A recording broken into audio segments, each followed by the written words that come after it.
Hello everyone, this is CJNovo992 and today we're back for another brand new video. And today's video I thought me and thee would sit down, tackle and discuss one of the most polarising players in Scottish football, not named Alfredo Morelos. So that's right, we're taking Alfredo Morelos, we're tabling it right there, and we'll maybe sit down again in the next couple of weeks and discuss that man, that maverick, that maniac down the line. Instead, I thought we'd actually focus on the other player that splits the fan base the same way Moses splits people, and that is of course Ryan Kent. So let's go ahead and discuss the curious case of Ryan Kent. Now, addressing the elephant in the room, normally we save these types of videos for when a player actually moves on and he's heavily linked or he's expected to sign. We'll sit, discuss it, we'll look at what he's done at the club, we'll thank him for our service. But that doesn't really fit with the Ryan Kent situation that we currently find ourselves in as a football club, because Ryan Kent and Rangers is a conversation point that's been going on massively, and it's only been getting hotter this week as it feels very relevant to talk about this, Fuller, because Fab, the guru, the man, the myth, the transfer icon of social media, has confirmed that Burnley Football Club, obviously managed by former Man City defender Company, is out here interested and monitoring Ryan Kent to sign for Burnley at the end of the season, which, just very briefly, by the way, that's the type of signing I would expect to see. If Ryan Kent was to leave, it would be like to a club like Burnley that needs to all tick the English box and also fits him style-wise. And I think you could actually see the best in the laddie when it's no on him, when it's no give it to Kent, let's create loads of space for other people. He could really thrive in that situation. But again, that's not really what we're here to discuss unless that snowball starts to trickle and become something actually worth talking about. It's just all conversation points now. There's nothing concrete in terms of him signing. So we'll not speak about that today, but what we will speak about is the man himself, because what we do know, despite all the cloaks and dagger stuff, Michael Beale saying there has been conversations,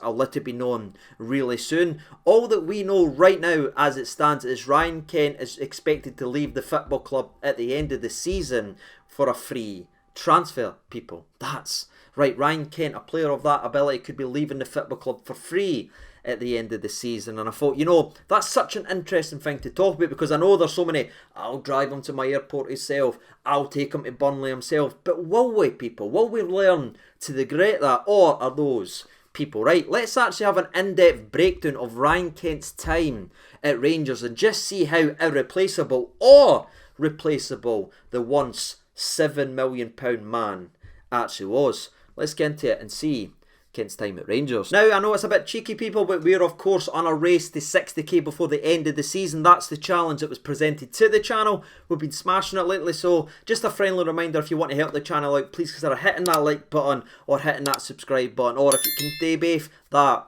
would be absolutely sensational. I know it's a bit cheeky, but it was always worth mentioning that bit. Let's go ahead and talk about it then, shall we? And talk about when Ryan Kent joined the football club, almost under the radar, if you will, as a loan signing under Steven Gerrard's reign. And it's interesting, right, because you look at Kent, he did kind of fall in the back door. There wasn't too much conversation. Obviously, we discussed it right here on the channel many moons ago and everything like that, but he wasn't the one we were excited about. It was the Ojos and everything. That's who we were talking about. We looked at Kent, who had disappointing loan after disappointing loan with poor goal, poor assist returns previously, and we were like, what actually is this? Is he almost a Nepo baby, if you will, of Steven Gerrard? Now, I'll be honest with you, did I ever expect to say the words Nepo baby on this channel? No. But did it happen? Yes. And does it fit?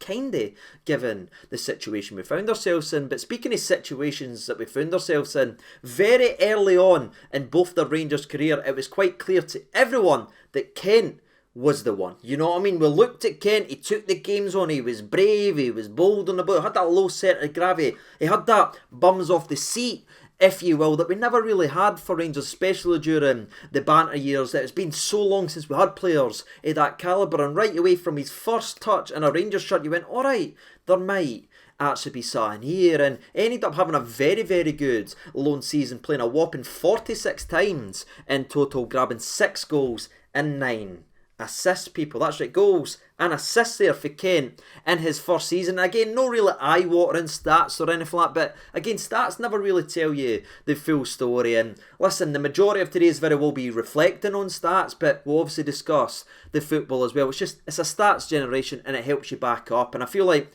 What we want to tell you is how much space he creates for other people, the threat that he's got, the defenders that he occupies, and the things that they give him to think about because he is so two-footed, right? So he's got that, but also goals and assists are important because that's what wins you actual games. And as you'll see, Ryan Kent used to have both, people, and both can be very, very valuable, if you will. But again, it was a very good debut season for a lad, especially in the SPFL, as he played 23 times in the Scottish League, with having 6 goals during that period and 6 assists.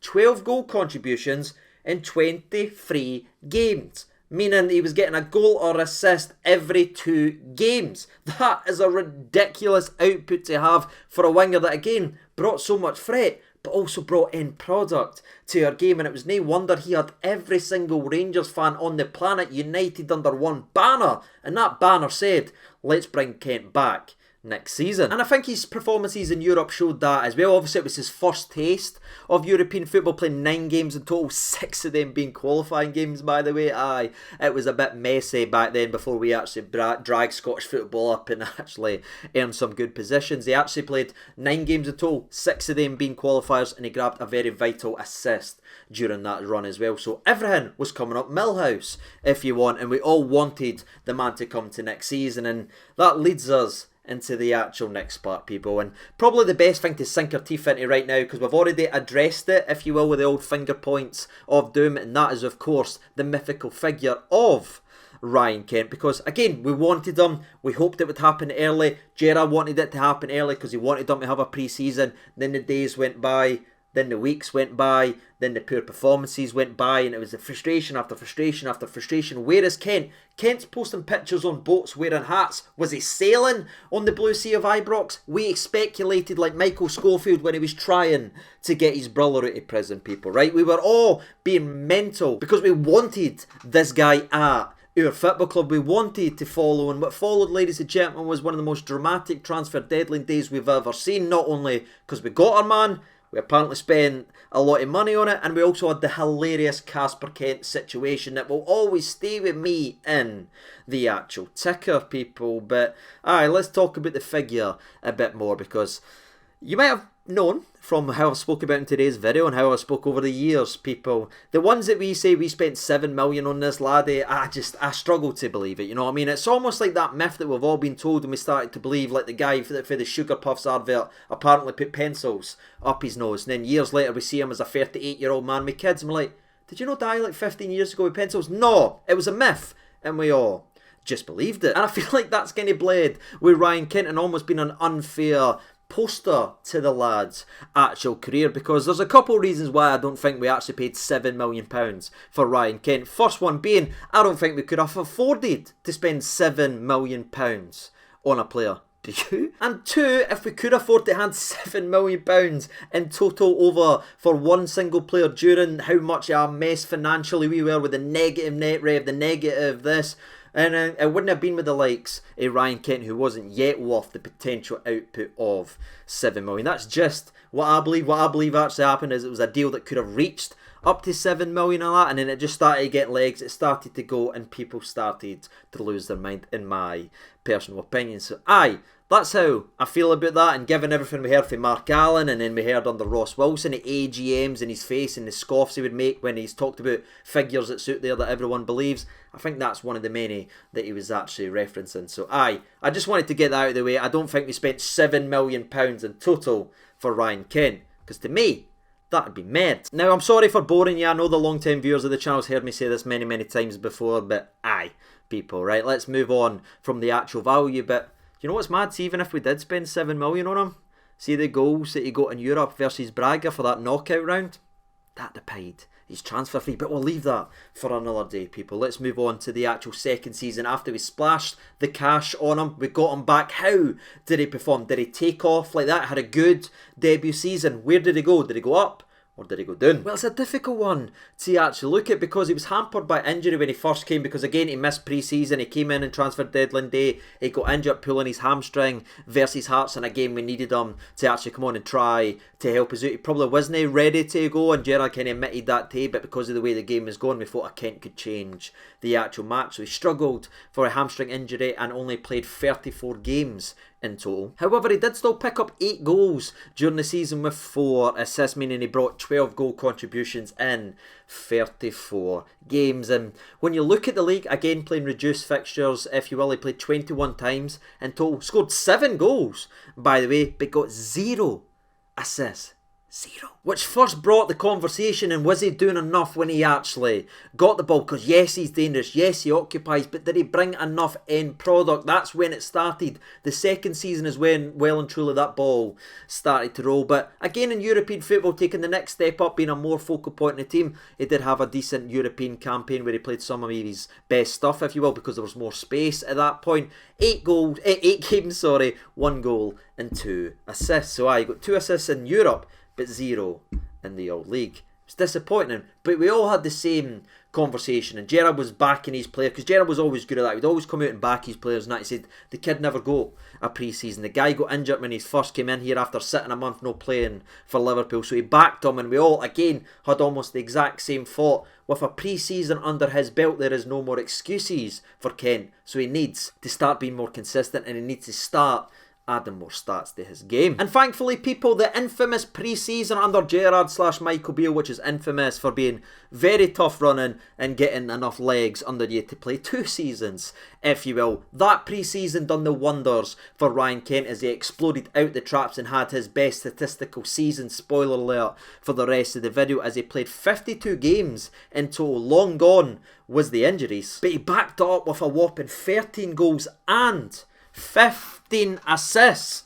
People, the boy had 28 goal contributions in his 3rd season at the football club, and it's even better when you look again to the SPFL, jumping up another 10 games, playing 33 games in total. The man still managed to get 8 goals during that period and 9 assists, which is obviously 17 goal contributions in 33 games. Getting back to the original season, nearly a goal or assist every 2 games. He was impacting games, he was being dangerous, but again, he had the end product in his 3rd season at the football club. And it was no wonder for me we had an even better year in Europe, because we continued to build year upon year. And if you look at Kent's career trajectory and his output, it's no wonder, because every year he got better in Europe, we got better in Europe. And it's always that old advantage you've probably heard your dad say many times: good players will play better surrounded by other good players, you know what I mean? So as we started to add other pieces and more dangerous pieces, Kent started to take it to the next level. We ended up playing 10 games in Europe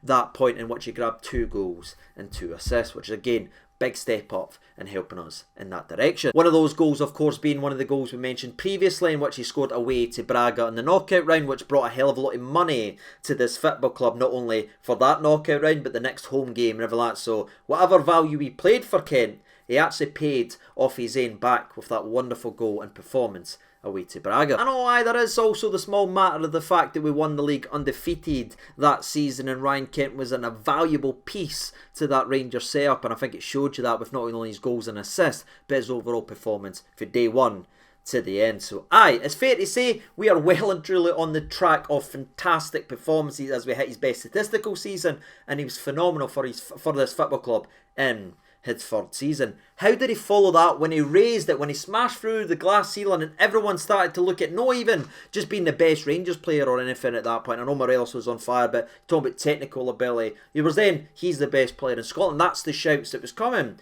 after the 3rd season. Where did he go for there? I'll be honest with you people, I don't know how you break down Ryan Kent's 4th season at this football club, because on one hand he took a massive step backwards in terms of the goals scored. That's where the frustrations really started to boil, because he was getting in so many good positions, but also he went absolutely astronomical with his assists and performances, especially in European football, despite a managerial change, despite all this conversation point during a time of uncertainty for Rangers. The only certainty that we really had was that Ryan Kent was going to be one of a couple players that was going to tune in and turn up week in and week out, and he had a phenomenal European campaign that won praise after praise after praise from pretty much every pundit. Every professional football player says this Ryan Kent really stands out at this higher level. But you saw a real tilt in one direction, a real tilt in the old balance and productivity, if you will, because what he lost in goals, he made up for in assists, as he scored just 3 goals in all competitions in his 4th season. people. A major step back in front.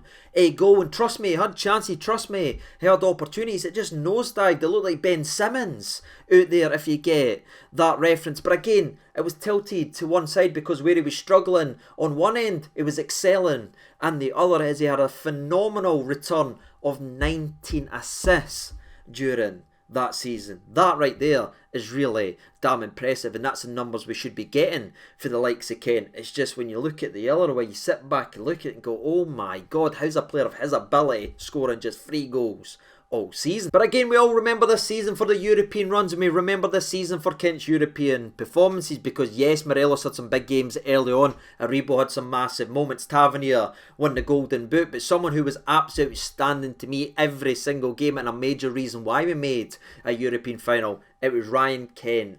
From the first game right to the last, no matter who went out injured or who he had to play against, Kent was the danger. Kent was the one. You could see opposition managers talking about him constantly. Kent was the one that you had to stop or try to slow down. And his performances against Dortmund especially, man, he was an absolute joke there. He'd embarrassed them, and he played 13 games in all European competitions, grabbing 5 assists and 1 goal during that run as well, which is bringing 6 obviously goal contributions in 13 games to help us to a European final. Now, I have kind of slaughtered him for he only scoring 3 goals and everything like that, but let's remember he was wrongly chopped off a goal versus Dortmund that would have saw us also win the second leg. So we got a famous away victory, but we should have had a famous home victory as well. Trust me, I'm over it. They let him down on that aspect, but again, the output in front of goal was horrific that season, especially with the chances that he went ahead and missed. And I don't know if it was that season, and I don't know if that's what's affected him, because Sahan went wrong that season in front of goal and his head